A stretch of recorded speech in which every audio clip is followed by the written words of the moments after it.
Muy bien, amigas y amigos.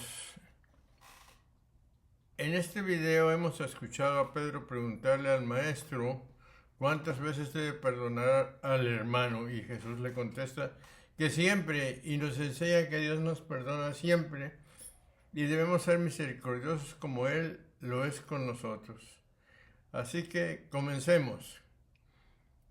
Señor, yo necesito de tu perdón y tu misericordia. Sé que puedo acudir a ti con todos mis defectos y pecados. Tú me quieres perdonar, me esperas con tu corazón de Padre para que yo llegue y acepte tu amor. Tú reinas y gobiernas con misericordia y nada te agrada más que poder perdonar.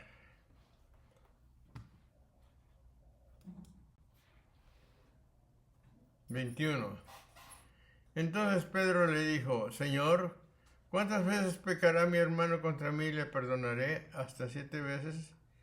El Señor había dicho anteriormente: guardaos de tener en poco a uno de estos pequeñitos, Mateo 18:10, y añadió: si pecare tu hermano contra ti, recíbelo, 28, Mateo 18:15, etc. Y prometió una recompensa diciendo: si dos de vosotros se convinieren, toda cosa que pidieren les será hecha, etc.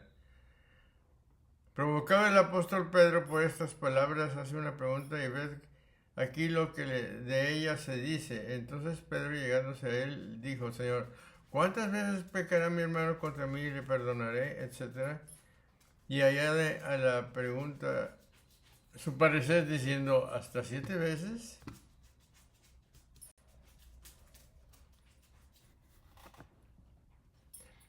(22) Jesús le dijo: no te digo hasta 7 veces, sino hasta 70 veces 7. Creyó él haber dicho muchas veces.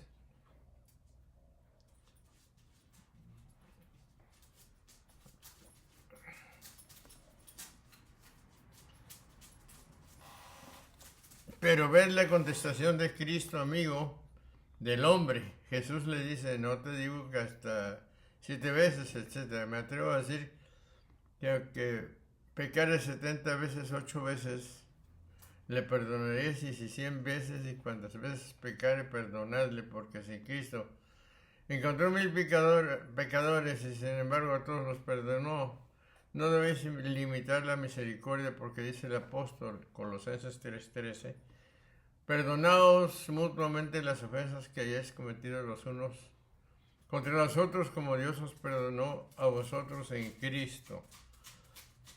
Las palabras 70 veces 7 veces no significan un número determinado, de suerte que el perdón concluye con el número, sino que expresa que debe ser siempre y sin interrupción. 23. Por eso el reino de los cielos es semejante a un rey que quiso ajustar cuentas con sus siervos. El Señor añade una palabra a fin de que nadie le resulte excesivo el número 70 veces 7 veces. Era muy común entre los sirios y sobre todo en la Palestina añadir una parábola a las cosas que decían, con el objeto de que los oyentes que no podían conservar en la memoria los preceptos dichos sencillamente los conservaran mediante comparaciones y ejemplos. De ahí que se diga: por eso el reino de los cielos es comparado, etc. El Hijo de Dios, así como es sabiduría, justicia y verdad, así también es el mismo reino, pero no de alguno de aquellos que están aquí abajo, sino de los que están allí arriba, en cuyos sentidos reinan la justicia y todas las demás virtudes, y que si han sido hechos habitantes del cielo, es porque llevan la imagen del hombre celestial. Este reino de los cielos, es decir, el Hijo de Dios, cuando tomó carne, uniéndose entonces hacia el hombre, fue hecho semejante al hombre rey. O también por reino de los cielos se puede entender muy bien la iglesia santa en la que opera el Señor. Lo que dice en esta parábola: por la palabra hombre se designa algunas veces al Padre Como en aquel pasaje, el reino de los cielos es semejante a un hombre rey que trató de casar a su hijo, Mateo 22, 2. Otras veces se designa al hijo, aquí puede aplicarse a los dos, al Padre y al Hijo, que son un solo Dios. A Dios se le llama rey porque dirige y gobierna todo lo que creó. Los servidores en estas parábolas son los dispensadores de la palabra, quienes están confiados en negociar y hacer producir los intereses del cielo. O también se entiende por siervos del hombre rey a todos los hombres a quienes crió para que lo alabaran y a quienes dio la ley de la naturaleza y a quienes pide cuentas cuando discute su vida, sus costumbres y sus actos para dar a cada uno según sus obras. Romanos 2. Por eso sigue, y habiendo empezado a tomar las cuentas, etc. Es una parábola del reino. Siervos. Modo veterotestamentario de referirse no solo a los esclavos, sino también, como es nuestro caso, a los oficiales de la corte o a los ministros de la parábola. Los siervos pueden identificarse con los cobradores de impuestos o con los ministros de economía.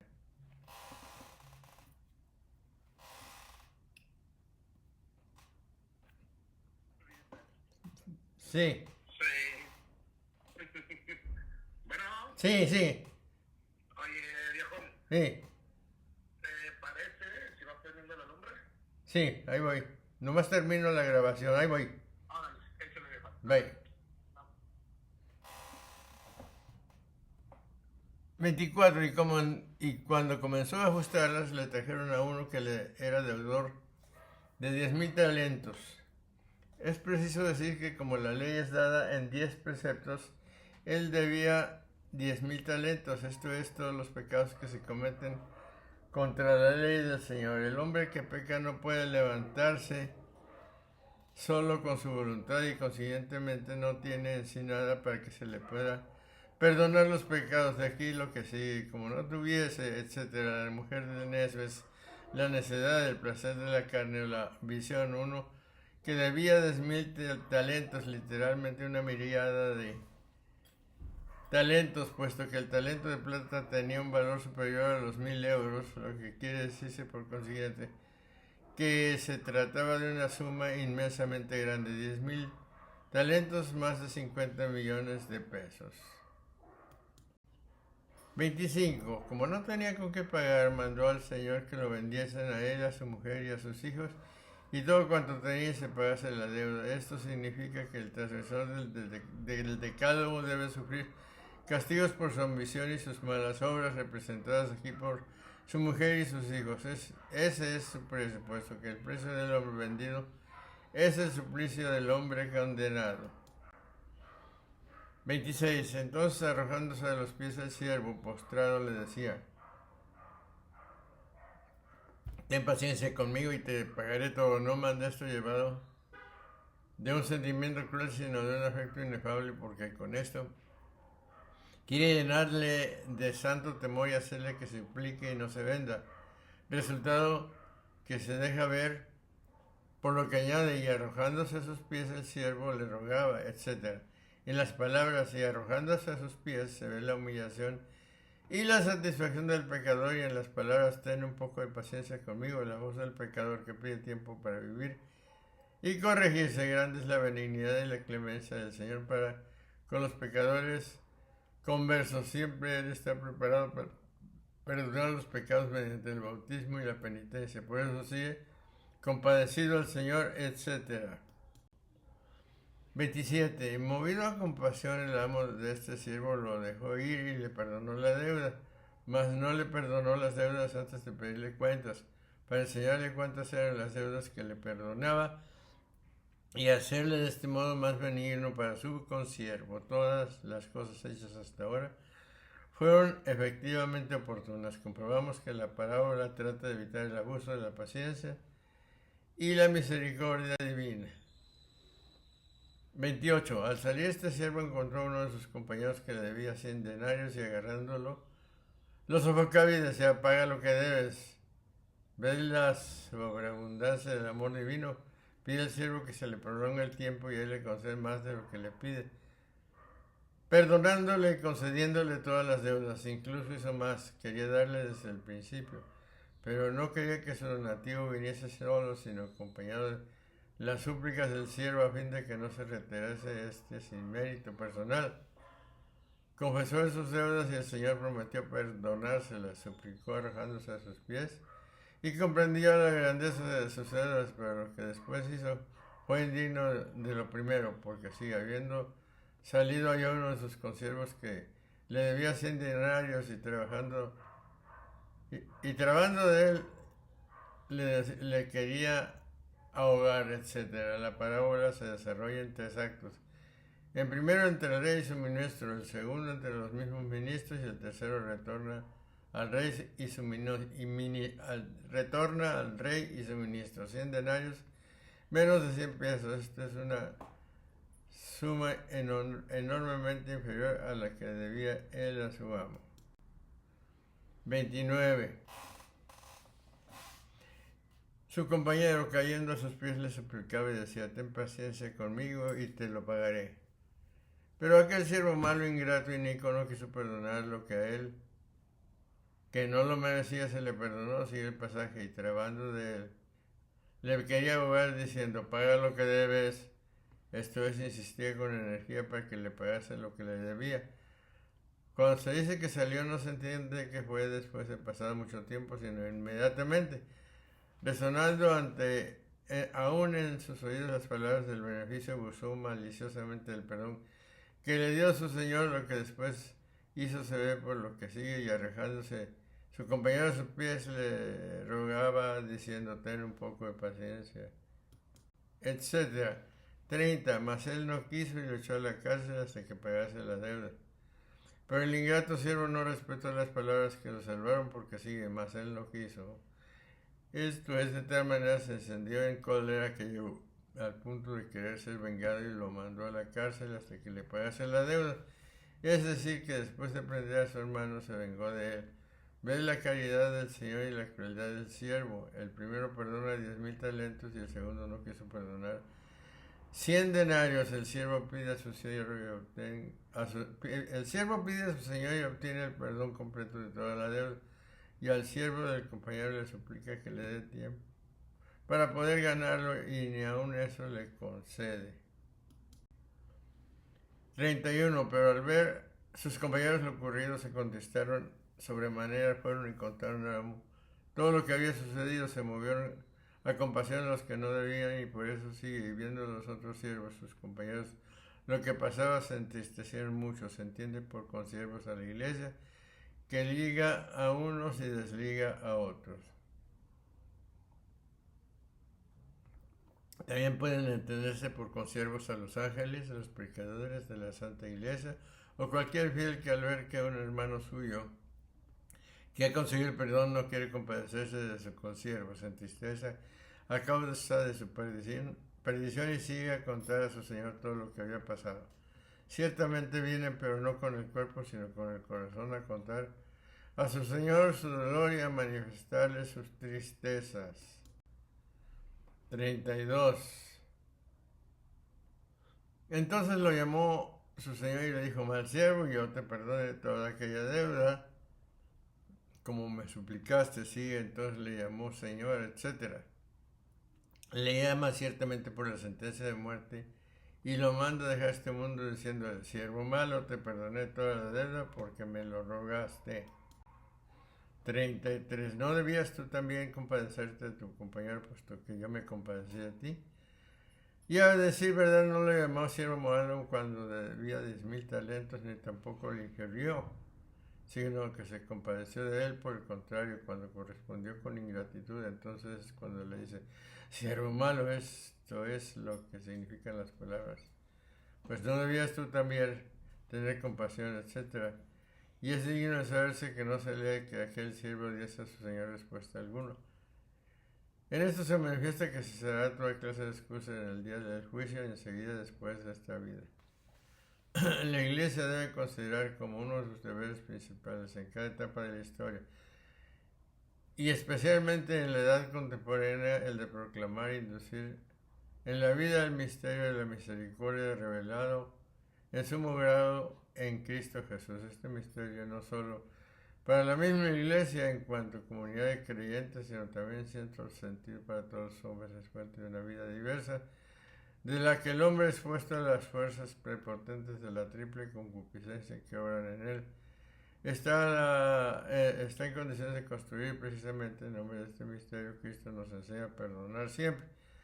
¿Cuántas veces repetimos las palabras de la oración que Él mismo nos enseñó pidiendo: perdónanos nuestras deudas como nosotros perdonamos a nuestros deudores? Mateo 6:12, es decir, aquellos que son culpables de algo respecto a nosotros. Es en verdad difícil expresar el valor profundo de la actitud que tales palabras trazan e inculcan. ¿Cuántas cosas se dicen estas palabras a todo hombre acerca de su semejante, también acerca de sí mismo? La conciencia de ser deudores unos de otros va pareja con la llamada a la solidaridad fraterna que San Pablo expresa en la invitación concisa a soportarnos mutuamente con amor, Efesios 4:2. ¿Qué lección de humildad sencilla requiere respecto del hombre, del prójimo y de sí mismo? A la vez que escuela de buena voluntad para la convivencia de cada día en las diversas condiciones de nuestra existencia. 34. Y encolerizado su señor, le encargó a sus verdugos hasta que hubiese pagado toda la deuda, y puesto que no se hizo mejor por el beneficio, se le deja la pena para que se corrija. Por eso sigue. Y enojado su señor le hizo entregar a sus atormentadores, etc. Y no dijo simplemente lo entregó, sino enojado. Palabra que no empleó cuando mandó que fuese vendido, y que es más bien propia de un amor que quiere corregir, que no de un desahogo de la cólera más. Aquí es la sentencia de un suplicio y de un castigo. Se dice que se enoja el Señor cuando se enfurece contra los pecadores. Los atormentadores son los demonios que siempre están preparados para recibir las almas perdidas y para atormentarlas con los castigos de una condenación eterna. Mas por ventura el que ha sido arrojado a la condenación eterna, ¿podrá llegar espacio para corregirse o puerta para salirse? No. La palabra hasta que significa infinito, de manera que forma el siguiente sentido: siempre estará pagando, pero jamás satisfacerá completamente, siempre por lo mismo, siempre sufrirá la pena. Todo esto nos manifiesta que será continuamente, esto es eternamente castigado, y que jamás habrá pagado, aunque son irrevocables los dones y las vocaciones de Dios. Sin embargo, la malicia llega a tal punto que parece destruir esta misma ley. La paciencia divina no es infinita. La parábola enseña la necesidad de imitar la misericordia divina. Bien, amigas y amigos,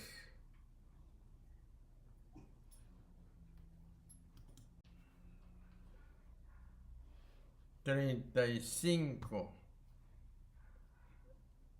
Esto hará con vosotros mi Padre Celestial, si no perdonáis de corazón a cada uno a su hermano. También quiere enseñarnos que seamos fáciles de perdonar a los que nos han hecho algún daño, especialmente si reparan sus faltas y nos suplican que los perdonemos. En el sentido alegórico, el siervo que debía 10,000 talentos es el pueblo judío sometido al decálogo de la ley, a quien perdonó muchas veces el Señor las deudas, cuando en sus apuros y haciendo penitencia imploraban su misericordia, pero una vez que salían bien de sus aflicciones no tenían compasión con nadie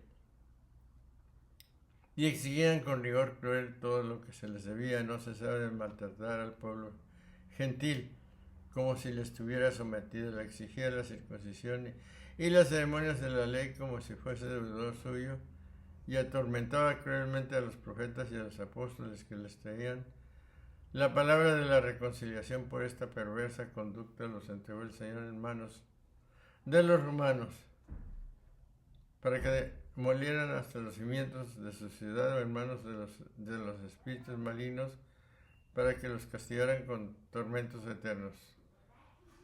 Aplicación de la quinta petición del Padre Nuestro. Bien, amigas y amigos, hemos terminado de ver cómo a la pregunta de Pedro: ¿cuántas veces debemos perdonar al hermano?, Jesús nos enseña que debemos ser misericordiosos como nuestro Padre lo es con nosotros, que no podemos ser perdonados si no perdonamos a los que nos ofenden como lo decimos en el Padre nuestro.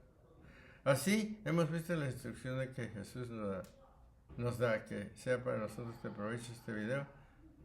Nos vemos hasta el próximo video con el favor de Dios. En tanto, reciban un saludo.